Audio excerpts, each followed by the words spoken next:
लभते ज्ञानम, यानी जिनको श्रद्धा होती है वो उस ज्ञान को प्राप्त करते हैं। तो भक्ता के प्रति श्रद्धा नहीं सती मैया को, मन में सोच रही है अरे मैं कहाँ आ गई भोलेनाथ के साथ, ये तो खुद ही घड़े से पैदा है, ये क्या कथा सुनाएंगे। तो भोलेनाथ से बोली प्रभु चलो, अब मन नहीं लगता। भोलेनाथ ने समझाया, मैया कहती नहीं नहीं प्रभु मैं कह रही हूँ मन नहीं लगता, चलो यहाँ से। कहा थोड़ी देर बैठो सही। थोड़ी देर बैठ गई, फिर बोली प्रभु चलो ना, चलो यहाँ मन नहीं लगता। हट पड़ गई, हट। और 3 हट संसार में सबसे बड़ी है, कौन सी? बाल हट, राज हट और नारी हट। बच्चा अगर रूठ जाए, जिद पड़ जाए कि ये चीज चाहिए तो वो ले ही लेगा। और राजा हट पड़ जाए, राजा का ये काम करना है तो राजा पावर है उसको, तो वो करेगा।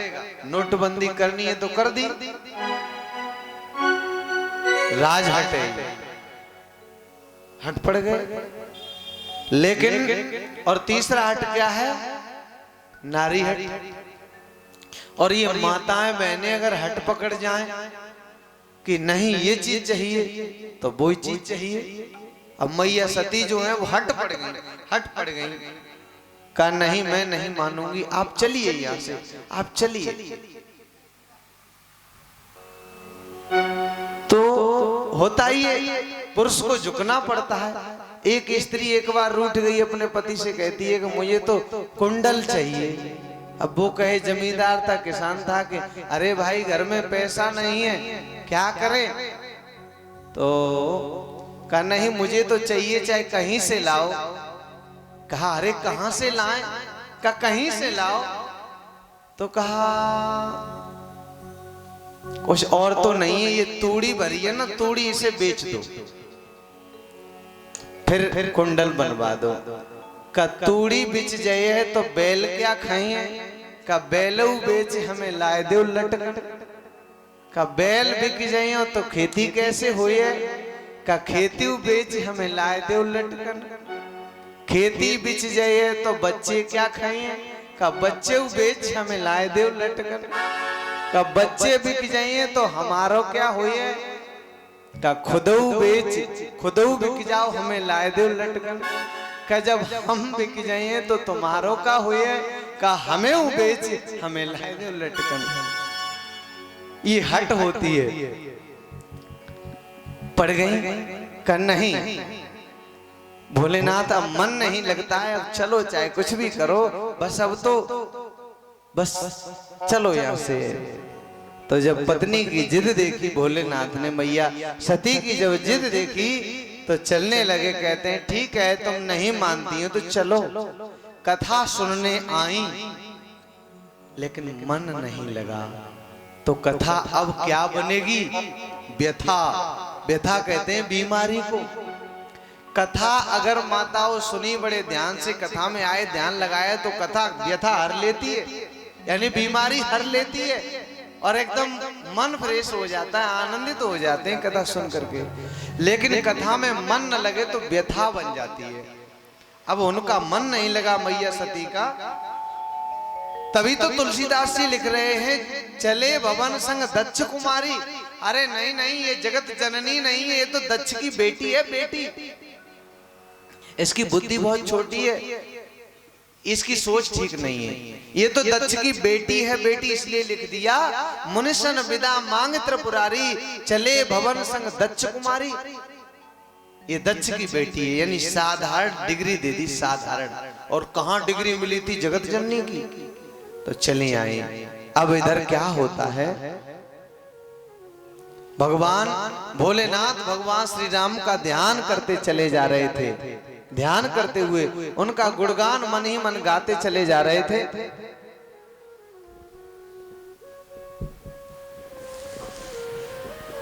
मन में तरह तरह के विचार करते जा रहे थे प्रभु श्री राम के। प्रभु श्री राम का चिंतन करते जा रहे थे रास्ते में। और इधर क्या होता है? जब मैया सती और भोलेनाथ जा रहे हैं तब हरिचरित सिंधु समान शांत जा रहे वहां कैलासी थे।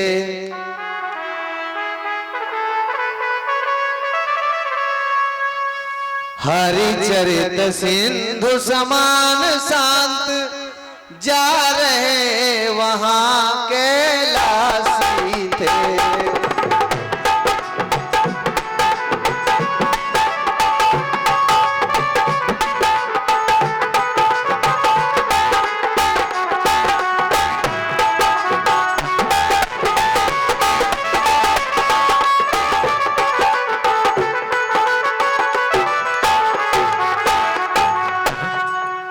हरिचरित समान सिंधु वहाँ, हरिचरित सिंधु समान शांत जा रहे वहाँ कैलासी थे। देवहित पित की आज्ञा से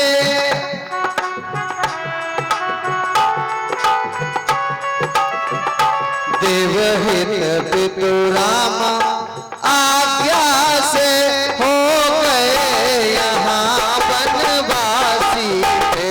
राजा राम राम राम सीता राम राम राम राधे श्याम श्याम श्याम राधे श्याम श्याम श्याम सीता राम राम राम राजा राम राम राम सीता राम राम राम राधे श्याम श्याम श्याम सीता राम राम राम राजा राम राम राम सीता राम राम राम राधे श्याम।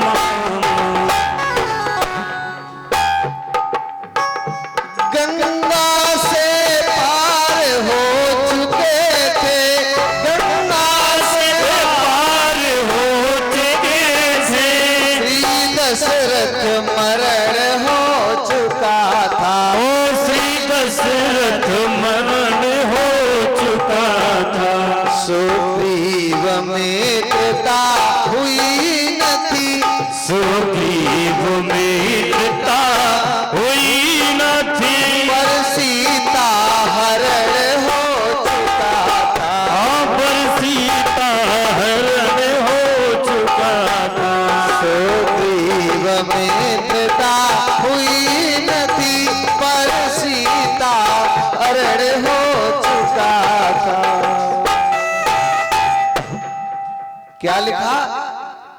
कहाँ जा रहे थे भगवान भोलेनाथ? कहाँ जा रहे थे? जहाँ भगवान श्री राम अपने पिता की आज्ञा से वनवासी हो गए थे, वहीं भोलेनाथ इधर वन में जा रहे थे मैया सती के साथ। गंगा से पार हो चुके थे, श्री दशरथ मरण हो चुका था। भगवान श्री राम गंगा को पार कर चुके थे और राजा दशरथ का मरण हो चुका था। सुग्रीव मित्रता हुई न थी, पर सीता हरण हो चुका था।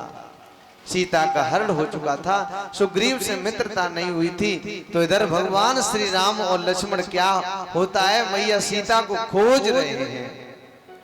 और जब मैया सीता के वियोग में जा रहे हैं, खोजते जा रहे हैं, ऐसे ही भगवान श्री राम को देखा है शिव जी ने, तो मन में श्री राम के दर्शन की बड़ी लालसा हुई। वैसे ही आगे प्रभु श्री राम को देखा जाते हुए, तो एकदम मन ही मन शिव जी प्रसन्न हो गए और मन में आनंदित हो गए।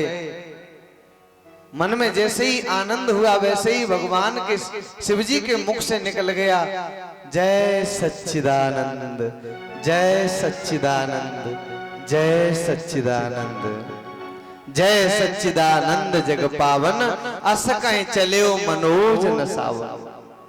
हे सच्चिदानंद, आपकी जय हो, आपकी जय हो। ऐसा भोलेनाथ ने मन ही मन प्रणाम किया भगवान श्री राम को। और ये जो हालत देखी मैया सती ने, वो एकदम फिर संदेह हो गया। वहां भी संदेह किया, मन नहीं लगा कथा में, अब यहां भी संदेह हो गया मैया सती को। और मैया सती ने कहा, ओ ये तो तीनों लोकों के ईश्वर हैं भोलेनाथ, और फिर ये साधारण दो राजकुमार जा रहे हैं, और इन साधारण राजकुमारों को ये भोलेनाथ प्रणाम कर रहे हैं और ये कह रहे हैं जय सच्चिदानंद, जय सच्चिदानंद। ये सच्चिदानंद तो हो नहीं सकते। भोलेनाथ माने तो माने, पर मैं इन्हें सच्चिदानंद कभी नहीं मानूंगी। अरे सच्चिदानंद तो वो जगदीश्वर हैं, क्या इन साधारण राजकुमारों की तरह यहाँ साधारण राजकुमारों के वेश में क्या वो मारे मारे बन बन में घूमेंगे? नहीं नहीं, ये नहीं हो सकता। ये सच्चिदानंद नहीं है, ये ईश्वर नहीं है। लेकिन जो भोलेनाथ कहते हैं वो भी बात झूठी नहीं हो सकती। भोलेनाथ ने इन्हें जगत जय सच्चिदानंद कहा है, तो भोलेनाथ सच बोलते हैं, झूठ नहीं बोल सकते। शंकर जगत बंद जगदीशा, सुर नर मुनि सब नावत सीसा। भगवान शंकर कभी झूठ नहीं बोलते हैं और वो सबके ईश्वर हैं। और ऐसे ईश्वर ने इन्हें प्रणाम किया है तो ये भी बात झूठी नहीं है। यानी कहने का मतलब ये है कि ये ईश्वर ही है, क्योंकि भगवान शंकर ने प्रणाम किया है, मेरे भोलेनाथ ने प्रणाम किया है। और मुझे राजकुमार के वेश में देख करके मुझे विश्वास नहीं होता है। क्या करूं? देवाधिदेव वंदना करें इन बनखंडी बेचारों की। त्रैलोक राज स्तुति गाएं साधारण राज कुमारों की। भोलेनाथ इन राजकुमारों को प्रणाम कर रहे हैं, इनकी वंदना कर रहे हैं। अरे ये विष्णु ही सही, पर नारी के वियोग में दर दर क्यों भटक रहे हैं? इसका क्या कारण है? भगवान शिव जी की भांति सब विष्णु को भी तो अंतर्यामी कहते हैं, फिर ये कारण क्या है?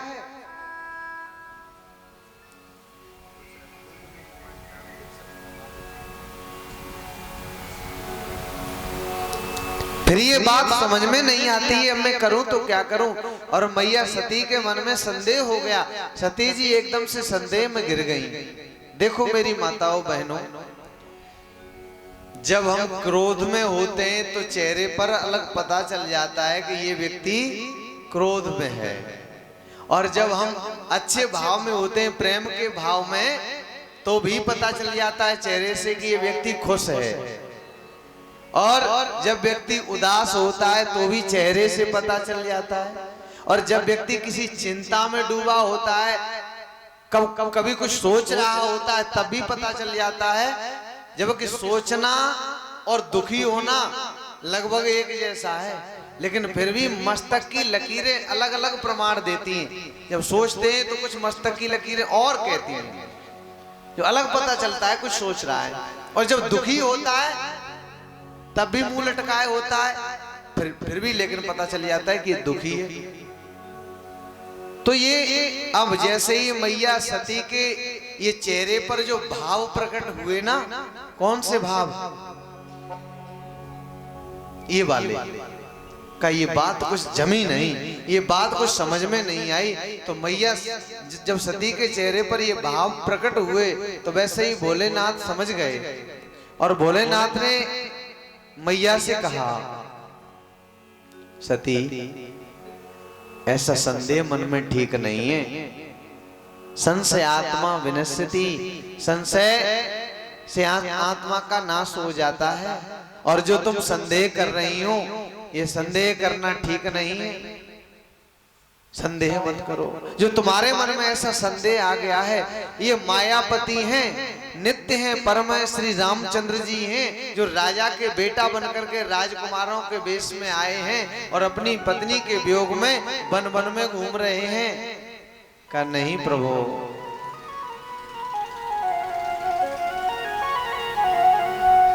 सती जी प्रकट भी नहीं करती हैं और विश्वास भी नहीं करती हैं। देखो माताओं, संदेह मन में हो जाए या रोग आ जाए शरीर में, तो उस रोग को डॉक्टर के सामने प्रकट कर दो, चाहे वो कैसा भी रोग क्यों न हो।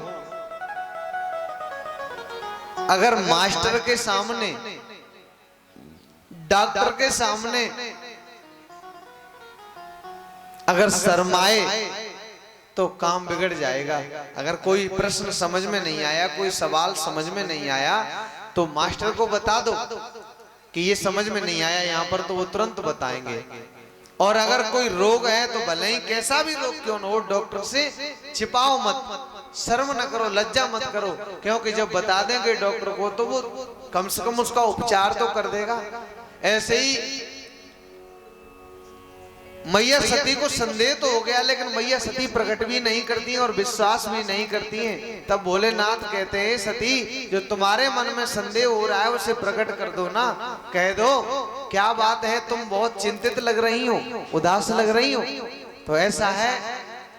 तब मैया ने कहा, नहीं भोलेनाथ, बस मैं इन्हें राजकुमार मानती हूँ और इन्हें भगवान का अवतार नहीं मानती, मुझे विश्वास नहीं होता है। कहा नहीं नहीं सती, विश्वास करो। का मैं विश्वास नहीं करूंगी। तो भोलेनाथ ने खूब समझाया, जब नहीं समझ में आई तो भोलेनाथ ने अंत में कह दिया, क्या कह दिया, जो तुम्हारे मन अति संदेह तो किन जाए परीक्षा ले। यदि तुम्हारे मन में संदेह है तो हम आप मना नहीं करेंगे, जाओ और जाकर के परीक्षा ले लो, जाओ चली जाओ, ऐसा कह दिया भोलेनाथ ने। और मैया सती ने कहा, ठीक है प्रभु, अब मैं जाती हूँ। भोलेनाथ ने कहा, सती जी जा तो रही हूँ, लेकिन हिसाब से परीक्षा लेना, सोच समझ करके परीक्षा लेना। जैसे जाए मोह भ्रम भारी, करे सो जतनो विवेक विचार। जैसे तुम्हारा संदेह दूर हो जाए, जैसे तुम्हारा भ्रम दूर हो, वैसे परीक्षा करो, लेकिन विवेक से विचार करके परीक्षा लेना। भोलेनाथ ने सचेत कर दिया मैया सती को, एकदम अलर्ट कर दिया, सावधान कर दिया, जा तो रही हूं परीक्षा लेने, लेकिन परीक्षा सोच विचार करके लेना, सोच विचार करके, धोखा मत खा जाना। मैया सती चली और जाकर के जैसे ही पहुंची है भगवान के पास, इधर भगवान श्री राम लक्ष्मण चले जा रहे हैं, वैसे ही मैया सती पहुंचती हैं और सोचने लगी वन में खड़ी होकर के कि क्या करूं, हे भाई अब मुझे क्या करना चाहिए जिससे मैं इनकी परीक्षा करूं। तो सोचने लगी, सती जी के मन में आया, हाँ आ गई समझ में, ये सीता जी के वियोग में घूम रहे हैं, और अगर मैं सीता बन जाऊं तो ये साधारण राजकुमार होंगे तो भटक जाएंगे और कहेंगे कि हे सीते तुम कहां घूम रही हो, हम तुम्हें कब से ढूंढ रहे हैं। और अगर ये ईश्वर होंगे तो पहचान ही लेंगे। तो अब इन्होंने सीता का रूप बना लिया, माता सीता का वेश बना करके बैठ गई। भगवान श्री राम जा रहे थे, भगवान श्री राम ने सारी माया समझ ली, रास्ता बदल दिया, और रास्ता बदल के जैसे ही चले तो मैया सती ने सोचा, लगता है इन्होंने देख नहीं पाया। जीव जब ब्रह्म को साधारण समझ लेता है तब बड़ी गड़बड़ होती है। देखिए भगवान की कमजोरी समझ रही है मैया सती, भगवान तो मैया सती का ही भला करने के लिए वो रास्ता बदली उन्होंने, लेकिन मैया सती भगवान की कमजोरी समझ रही है, कमजोरी कहो इन्होंने देख नहीं पाया। अब दूसरे रास्ते पर गई, वहां बैठ गई जाकर के, तो भगवान ने फिर रास्ता बदल दिया, फिर दूसरे रास्ते पर पहुंच गई। लक्ष्मण जी ने देखा, हो भैया, अरे भाभी जी तो ये बैठी हैं। भगवान भोलेनाथ ने कहा, लक्ष्मण ये भाभी नहीं है, भाभी नहीं है, ये भावई है, भावई। आफत है, आफत, होनी, भावई माने होनी, ये होनी है। कहा क्या मतलब? कहा चलो तुम्हें नहीं पता चलेगा। तो लक्ष्मण जी नहीं समझ पाई ये बात, रास्ता बदल दिया भगवान ने, लेकिन सती जी को चैन नहीं पड़ा। अब भी इतनी दया करने के बाद में भगवान कितने दयालु हैं, जो जीव पर हमारे ऊपर बार बार दया करते जाते हैं, और हम क्या करते हैं, उतने ही पीछे पड़ते चले जाते हैं। चली फिर चैन नहीं पड़ा और जाकर के बैठ गई आगे।